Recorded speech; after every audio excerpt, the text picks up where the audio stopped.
Saya memiliki ayah angkat atau godfather saya sejak ayah saya almarhum. Beliau adalah salah satu orang teman curhat saya yang terbaik. Usia beliau 20 tahun di atas saya. Beliau asli Bali dan kami atau saya memiliki panggilan akrab kepada dirinya yaitu Babe. Di usianya yang kepala 7 masih aktif berbisnis. Prestasi beliau sebagai salah satu orang kaya Bali. Asetnya 12 digit. Namun humble-nya itu loh yang saya nggak nahan. Benar-benar rendah hati. Anda tidak akan pernah tahu beliau itu seberapa kayanya. Kalau melihat sekilas biasa saja. Namun begitu dia berbicara, begitu dia bergerak, kedalaman pengalaman hidupnya membangun bisnis, dalam hikmah kesehariannya sangat terasa sekali kebijaksanaannya. Raut wajahnya adalah goresan panjang perjalanan hidup yang penuh warna. Gerak tubuhnya, pemilihan kata-katanya, semua menunjukkan been there dan that. Pernah melakukan itu dan pernah berada di sana. Saya teringat 10 tahun yang lalu ketika saya merasa lelah mengelola kehidupan, termasuk mengelola bisnis. Turun naiknya bisnis seperti naik roller coaster. Terkadang di atas dengan aset besar, mobil berbaris kinclong. Tak lama kemudian semua hilang, bahkan berhutang. Lalu 3 tahun kemudian bangkit lagi lebih besar dari yang kemarin. Dan beberapa saat kemudian mulai lagi ke ayun turun. Alasannya beragam,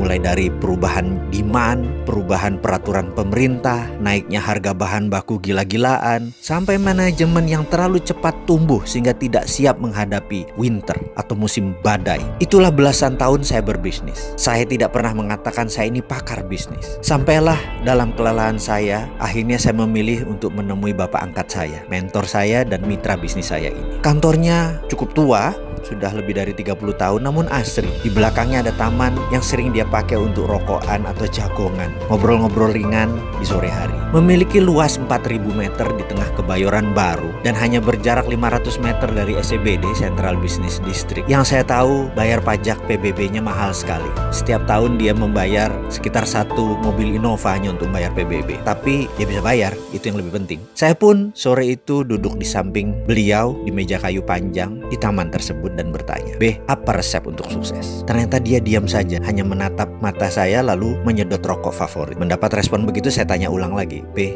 apa resep sukses?" Kali ini dia tidak melihat saya, namun tetap merokok, menghisap sangat dalam. Lalu saya tanya lagi dengan nada lebih serius, "Be, apa resep sukses?" Sukses jauh lebih sukses dari Babe. Kembali dia tetap menghisap rokoknya, namun kali ini dia menjawab pertanyaan saya. Namun dengan pertanyaan, bukan dengan jawaban. Dia bertanya, "Kamu lapar?" Maksudnya, saya bertanya balik, "Kamu lapar nggak?" Dia berkata sambil menghisap panjang rokoknya. Saya pun ngeh dengan pertanyaannya. Lalu saya jawab, "Be, saya lapar." "Seberapa lapar?" Bertanya lagi. "Sangat lapar, pakai banget." Kemudian dia bertanya balik, "Betul, kamu lapar, pakai banget?" "Iya," saya jawab cepat. Lalu dia berkata, "Kalau kamu lapar banget, sangat lapar, maka kamu tidak perlu penjelasan. Kamu nggak perlu ilmu, kamu nggak perlu saya. Kamu pasti tahu cara cari makan. Bahkan di agama kamu yang Islam itu, kamu diajarkan lapar, menahannya, dan bermain dengan lapar. Itu hikmahnya dalam. Jadi kalau kamu benar-benar lapar, sangat lapar seperti saya dulu, kamu pasti tahu jalan untuk cari makan." Setelah itu dia terdiam. Saya pun terdiam panjang dengan perkataannya. Rupanya kenyang itu membuat manusia berhenti bergerak. Sementara kalau lapar, mendadak kita menjadi manusia yang tidak terhingga. Infinite being. Stay hungry, stay foolish. Ini mungkin salah satu hikmahnya.